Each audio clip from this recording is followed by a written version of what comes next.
Welcome back to the channel.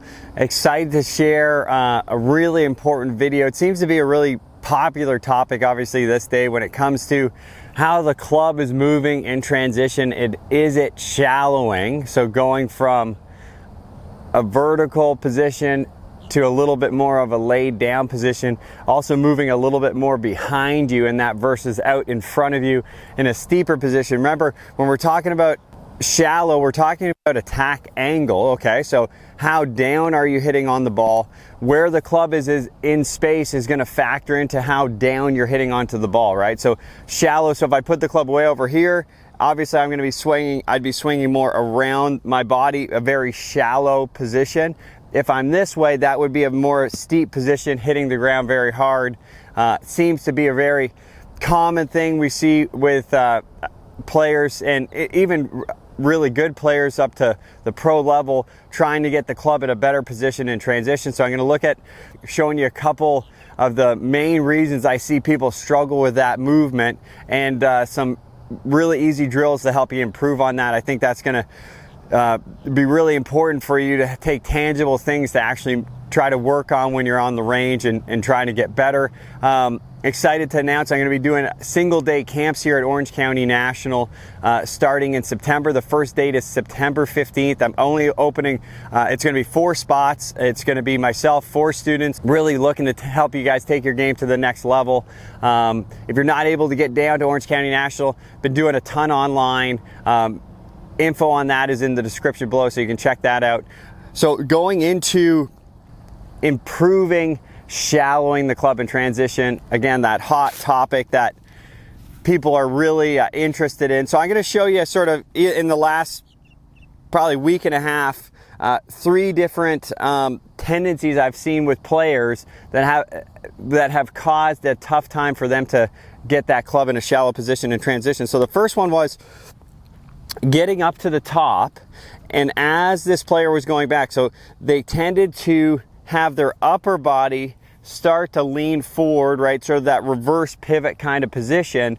So their pressure was more, I would say, more towards their front foot, and they were sort of lowering this way. So it almost looked like this, okay? So when we're in this position, most of my weight's on the front. My left side's, my lead side's a little short, okay? So, and my right hip would probably be a little bit behind the center of my chest. When I start to go from there, because I'm already leaning this way, that's going to start to pull the club in that position, okay? So if you're a really good player, you might be able to slide enough and get that club in a good position coming down. But if we're trying to be a little bit more efficient, we're going to have the upper body slightly behind the lower. So when we start down, the lower can beat the upper. So the sequencing aspect of this becomes very important, okay? So with this player, we just worked really hard on, when they're going back, making sure they're in a spot where this front leg gets a little lighter, this lead side gets a little taller, okay? So now they're in a spot, they've created a little more length in this sort of lead foot to this hand, and then when they started to come down, they could start to sequence better, and then that gave them all this space to come down, versus if this lead side dives down, and then I start to come down, right? So I'm already going, I'm exaggerating, but I'm already going this way, okay? So the shaft is going to be moving that direction, and then if I can slide hard enough, I could probably get it back in the right spot, but we're relying a lot on timing and that kind of movement, okay? Versus if I can get that nice big stretch, so being able to lighten my lead foot when I'm doing this. So the drill would be a good setup as I'm going back, making sure that my lead side gets light, and my left hand, my lead hand, gets away from my lead foot, okay? So I'm creating a nice big space there, and then what that's gonna do is probably gonna push my pelvis actually into a little more loaded position versus this way, right? So you can see my hip hasn't really moved there. If I reach and lighten my lead foot, you can see how that's gonna rotate my pelvis a little bit more, and then that's gonna create much more space. So when I start to sequence down from here, my lower body can go, and then that's going to cause the club to drop. So in motion, I would do it in probably 2 steps. So first would be reach, second would be lighten that lead foot. So if you watch that, so that creates a nice big load in the hip, and then I put that foot down, and then I hit a shot. So it'd be like this. So when I'm doing that, it's gonna, one, make it load my trail hip, which it did immensely on that one. Just hitting these ones nice and soft. So again, I'm going here, lighten that lead foot, create that nice reach. Lead foot goes back down, and then I'm going up and through on that one. That's gonna help me get a sense. Not the easiest drill in the world. As I always say, start out slow, right? So if I go here, load, load, load, big reach, lead foot goes down, the lower body's leading, and you can see how that club's just gonna drop into position there as I come down. So there's a little slower one to give you a visual on how I'd rep it before hitting, really working on first, light lead foot, big reach. Second is, as I sequence, the lower body's gonna be leading, and then that's gonna help the club get into a better position. It's gonna change my chest position. Obviously, if I'm this way, lead side's down. If I'm this way, lead side's up. And then I'm able to obviously get the club in a better spot in that first move down, okay? So that's a really important one. I see it, a lot of players struggle with that. The upper body's starting to lean forward, causing it to get a lot steeper in that transition, okay? So that's number one when we're looking at improving the sequencing and transition and improving that shallowness, is getting that upper body and that load up into that back hip. I talk about it almost in every video, into a better spot when we're at the top of the backswing. Okay, the second fault that I've seen a couple times this week in the first move of transition causing the club to get into a steeper position was this player, when they get to the top, they were doing a great job in the backswing, and then as they come down, their hand pass would actually move too much out in front of them, and their lower body was too passive. So I would call that a little bit more of like an arm dominant kind of movement like that, right? The hands are out racing them, lower body's not really doing much, you know, and they're having a tough time making good contact with that. Very hard to produce a lot of energy with that kind of motion, right? So obviously the club is going to be flying more out, and then usually across again, unless for this player they actually would go like this and they'd move their head back at the last second to save it, you know, as they were coming into the ball. So obviously a tough way to hit it, not very efficient, not easy to produce effortless power doing that when the hands are moving too much out in front of your body there in that downswing. So what we did for this player was, one, when they get to the top, getting to the sense of what's it like for the hands to start to move down their body, okay, versus out away from their body. So a picture would be, if there's a stick right here, okay, and I had the stick sort of in front of that lead arm, when you start to go down, I want the hands to start to go under that stick, and then using the lower body to help you produce that rotation. So it sort of looked like this, getting up to the top. That was the player's tendency, not really any adduction there in that first move. So now the hands are going down. You can see as the hands go down, that's obviously going to keep the shaft behind my body. It's going to keep the sweet spot behind my body, and then from there I'm going to have all the opportunity to keep rotating through impact. So up to the top, imagining there's a stick there, hands are going down, and then I'm able to produce rotation through impact in a nice shallow motion. So that one really felt like the club was falling for a long time, and as I'm able to unwind and produce the speed, that's going to create that little slingshot kind of movement through impact. Again, where I'm this way, that's more of like I'm just using my arms and sort of muscling and forcing the club into a position to try to hit the ball, not really using that slingshot, like creating that stretch, letting that momentum load the club up, and then being able to let that energy out. Again, the drill for this is when you're in setup, if your hands tend to go too far away from you in that downswing, start with a good backswing always, okay? And then imagine there's a stick right in front of that lead hand, and when you start down, your hands aren't gonna race out in front of that stick, they're gonna go down, and then as they're going down, you're gonna start to produce that rotation. Again, as the hands go down, the club gets shallower, shallower, shallower, shallower.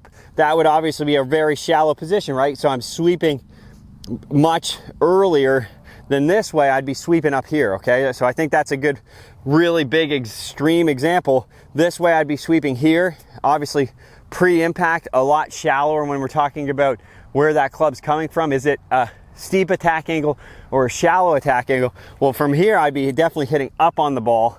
If I did this one, I would my low point would be massively ahead. As you could see when I was messing around with those demos, my divot went extremely deep into the ground. The club hit the ground very hard, okay? So if I was doing this, club's in a shallow position, then I'm using my rotation to get the steepness versus just my hands to get the steepness. Again, a lot more efficient doing that. We'll obviously put up some visuals of some pros. So in the first visual here, we got Rory. So you can see how that lead arm for him, obviously he's hitting a draw, is quite a bit behind his sort of center of his chest here. He's hitting a big draw on this shot. That's sort of Rory's pattern, and you see his hands a little bit more behind him, definitely not way out in front of him.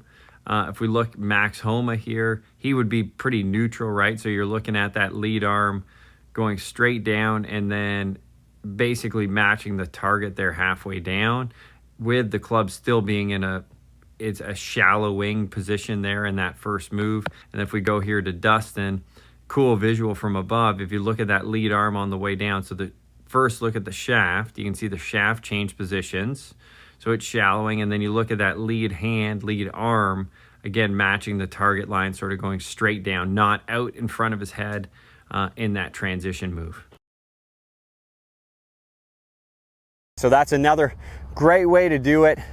Instead of the hands moving out in front of you, they're going to be moving more down as you're rotating, putting it in a better spot pre-impact so you can use your lower body to help create that attack angle. I'm going to give you one more here. One of the faults that I saw this week, there's probably at least 20 other things that can cause steepness in downswing. Today I'm focused on the 3 that I saw the most recent, but I will expand on this topic in future videos, because going through the list of potential things that it could be, it's actually a pretty long list. So if you needed any specific feedback for you on what you're doing, if this is something you struggle with, obviously we can do a session, or you can come here in person. We can really lay the groundwork of what that looks like for you. This last player, their tendency was, as they were going back, their trail arm would start to go behind them, and then they would use a lot of wrists, okay? So when I use a lot of wrists, when I transition, that club is going to be pretty vertical because of the narrowness here between my hands and my shoulder, and my club shaft and my shoulder. Again, that would be a steeper position, right? Because if I'm trying to hit from there, you can see how as I unload those wrists, that club's going to be pretty on top. So when it does that, what's my reaction? Most people are going to stand up. So then you'd say, oh, I'm early extending, but why you're early extending? Is it because the club is making you react to do that? Or is it a physical thing? Or is it something else where you can work on it? So again, making sure you know why is always the main thing when it comes to golf. What's the cause of the movement that you're reacting to? So for this player, getting a little narrow, trail arm behind, shaft close to the shoulder, coming down, boom, everything has to stand up to get the club out and throw it into a decent impact position. Obviously the club's going to probably be a little left or over the top in this motion too, along with quite a bit down. So for this player, what we did, there's sort of 2 different ways to do it. First, to help the elbow, very simple drill. My lead hand is under my trail arm and I rotate up. When I do that, that's already going to create a little more width here, okay? If you're limited, this might feel like a pretty strenuous spot. If not, and you feel like your elbow does this is a great drill to help you be a little more aware of how little that elbow actually has to do in the backswing. How we don't need it flexing a crazy amount when we're going back, right? So this is a great drill. So that's going to put my arm position in a good spot. My wrists, I can just look at, okay, how close is the shaft to my shoulder? Obviously there's a range there you're going to see on tour, right, of different positions of club at the top, right? But if you are used to there and you're there, right, so now I've created, again, a wider circle because the shaft is further from my shoulder. That's already going to create a lot shallower position, right? So if I'm here and as I start down, okay, so instead of this position, now I'm in this position, you can see how different that visual would be with what the club's doing. Okay, those downswings, I'm moving the same way. A lot of it's dictated by the shaft and the elbow position on where the sweet spot's going to be in transition. So sweet spot, talking about the center of the golf club here, or the center of mass. We could talk about the center of mass of the club too. Both are going to be moving into this position versus narrow in here would be that position, and then usually a big reaction. So the drill would be going here, lead hand under the trail elbow, up to the top, creating that nice spacing. Again, this would be a good one for a tee, but I just got the ball on the ground here, so I'll do it one more time. So here, so I get up to the top, like there's an immense amount of space there, and then I'm picturing from there, just keeping that space and then moving through impact. It's actually like a fascinating thing where if you're used to reacting, that movement right there, I felt no reaction. Like I didn't have to react to the club. I could just swing the club. I always am talking to players like, let the club swing. We're trying to find feels to help you let the club swing versus trying to force it or guide it through the impact zone. So that one, I just let the club totally swing, created the right circle around post impact. Felt like I had such a wide circle here through the ball versus, again, if you were a player that had it narrow, that sense might feel crazy, but the start line and the sound and the trajectory are probably going to change a lot. So that's another great way to do it. I hope this helps you. I hope this helps you understand. Again, there's a long list of reasons why the club can be steep.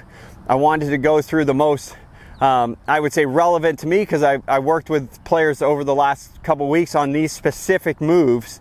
Thought it could help you at home. I hope it does. Let me know if you have any questions. Shoot a comment below. Let me know if any of these sort of faults pertain to you specifically, and if these drills help you at all next time you're out there practicing. Thanks for watching, guys. Have a great day.